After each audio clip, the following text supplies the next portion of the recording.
রাজধানী heritage park উন্নয়নের সিদ্ধান্ত নিয়েছে বন দপ্তর। এই পার্কটিতে রয়েছে বিভিন্ন সমস্যা। পার্কটি পর্যটকদের কাছে আরো আকর্ষণীয় করে তুলতে ও এর পরিকাঠামোগত উন্নয়নে নজর দিয়েছে বন দপ্তর। বুধবার পার্কটি পরিদর্শন করেন দপ্তরের মন্ত্রী অনিমেষ দেববর্মা সহ দপ্তরের পদস্থ আধিকারিকেরা। এখানে গার্ডের সংখ্যা বাড়ানোর ব্যাপারেও সিদ্ধান্ত হয়েছে। মন্ত্রী অনিমেষ দেববর্মা পার্কটি পরিদর্শনের পাশাপাশি কোথায় কি সমস্যা রয়েছে সে বিষয়ে সংশ্লিষ্ট আধিকারিকদের সঙ্গে কথা বলেন। প্রয়োজন অনুযায়ী ব্যবস্থা নেওয়ার জন্য তাদের নির্দেশ দেন। মন্ত্রী এক প্রশ্নের উত্তরে জানান, বন দপ্তরে 167 জন কর্মী নিয়োগের বিষয়টি এক প্রকার চূড়ান্ত। অর্থ দপ্তরে অনুমোদন চেয়ে চিঠি পাঠানো হয়েছে। যখনই অনুমোদন আসবে তাদের নিয়োগ করা হবে। অনেকটা খোলামেলা ভাবেই মন্ত্রী বলেন, বন সুরক্ষার জন্য টিএসআর চাওয়া হয়েছিল কিন্তু দেওয়া হয়নি। ফরেস্ট গার্ডদের জন্য AK-47 চাওয়া হয়েছে, তাও দেওয়া হয়নি। বলা হয়েছে SLR দিয়ে কাজ চালানোর জন্য, তাও ভালো SLR দেওয়া হয়নি। তবে দপ্তরের উন্নয়নের জন্য মন্ত্রী অনিমেষ দেববর্মা চেষ্টা চালিয়ে যাচ্ছেন বলে জানান।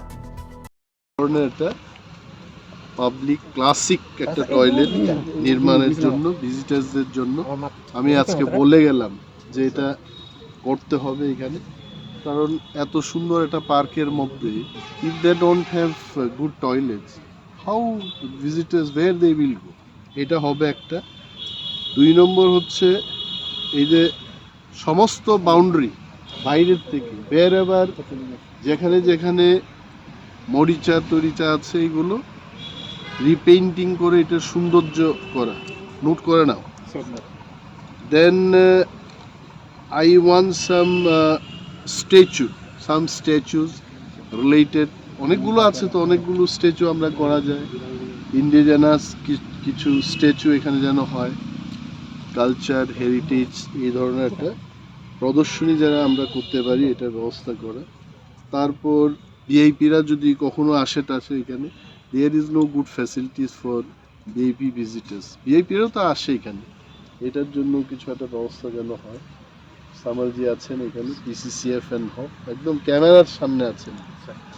এগুলো সাংবাদিকরাও আপনারা চেক করবেন যে এই কাজগুলো হয় কিনা ইন দ্য নেক্সট 6 months। যদি না হয়, প্রসাদ, I am telling in front of the camera, this all infrastructure we have to do. Because this is in the middle of the city, we have to keep beautiful, well painted, well maintained, and see that people should not sleep and fall. ये sleeper ही नहीं होना चाहिए ये सब। আচ্ছা sir, আগরতলায় আরও অনেকগুলো পার্ক যেগুলো আছে, মানে যেমন অক্সিজেন পার্ক বা অনেকগুলো পার্কের ভিতরে আছে, পরিকাঠামো অবস্থা খুবই শোচনীয় আছে, জঙ্গল হয়ে আছে। তারপর যে বাউন্ডারিগুলো আছে ভেঙে গেছে, কোথায় কোথায় আছে বাউন্ডারিগুলো মানে খুবই জঙ্গল। তো সেই জিনিসটা একটা ভালো লোক যদি আসতে চায় তাহলে এইসব ইয়া থেকে বঞ্চিত থাকে, পরবর্তী থেকে। নিশ্চয়ই এটা থেকে কি এটা তো আমারও কথা। আমি কেন আজকে নিজেই আসলাম, 5টার সময় আমাদের একটা রিভিউ মিটিং আছে, তারপরও আমি বললাম যে না, আজকে 1টার সময় গিয়ে বিভিন্ন পার্ক আমি দেখব। এবং অক্সিজেন পার্কের ব্যাপারেও আমার নজরে এনেছেন অনেকে। এটাকেও not only oxygen park, all the parks please এটা করতে হবে।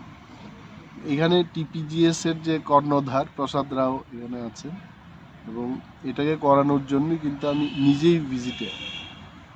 আমি আসবে বলে এখানে 5 দিন আগের থেকে কালারিং টালারিং হয়েছে, তো যদি আমি সেখানে যাই এখানেও কালারিং হবে, যাবো আমি দেখব।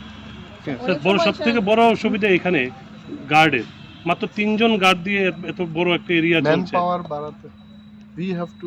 আমাদের তো রিক্রুটমেন্ট হচ্ছে, recruitment definitely will be happening. Recruitment যদি হয় তখন কিন্তু গার্ডের সংখ্যা আমরা পাবো, প্রায় 194 মোর গার্ডস উইল বি দেয়ার। তখন কি এগুলো বর্তমান সময় যেহেতু ত্রিপুরা একটা নেশার একটা বিশাল অংশ, যুব সমাজ নেশার দিকে ঢলে পড়ছে, সেই জায়গায় তো মনে হয় যে এই পার্কের যে বিশাল এরিয়া গার্ড বাড়ানো দরকার। আপাতত এখানে নেশাগ্রস্ত লোক ধরা পড়েছে এই ধরনের কোনো ঘটনা এখনো হয়নি, তবে যদি হয় ডেফিনেটলি এটা টেকেল করতে হবে। এবং নেশা যারা নিয়ে থাকে এদের বিরুদ্ধে তো পুলিশি ব্যবস্থা তো আছে। পুলিশ ফরেস্ট গার্ডেনে কি হয় এটা আমরা দেখব। Bureau report, CN TV।